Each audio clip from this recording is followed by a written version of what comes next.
Understanding the differences between China today and the Soviet Union during the last Cold War is a good place to start when assessing the main differences between the geopolitical contest that defined the second half of the 20th century and the one that will define the first half, at least, of the 21st. As the Soviet Union did before, China today constitutes the dominant magnetic pole of a form of government and international outlook that is the rival of the community of states, led by the United States, that define themselves as liberal democracies. But as we shall see, China poses a more significant structural challenge to the US and its allies than did the Soviet Union. Why? Because China is still at the beginning of marshalling its growing power to the service of its foreign policies, and its sources of power are more extensive and diverse than those of the Soviet Union. The inherent limits of Soviet power. The Soviet Union's elevated position in international affairs after 1945 had much to do with its role as one of the main two victors, alongside the United States, at the end of the Second World War. By most measures, the USSR reached its relative peak during the first decade of the First Cold War.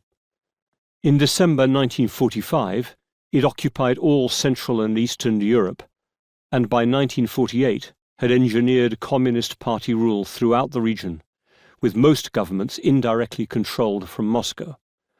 These countries then came together along with the Soviet Union in 1955 under the umbrella of the Warsaw Pact, a military alliance led by Moscow and supposedly designed to protect its members from attack by the US-led NATO alliance. The Warsaw Pact and its economic counterpart, Comecon, provided the Soviet Union with a large geographic buffer to its west, from which the principal invasions and threats to its territorial integrity had emanated for the previous 5 centuries. And they gave the Soviet Union an economic and strategic weight well beyond its own intrinsic human and material resources.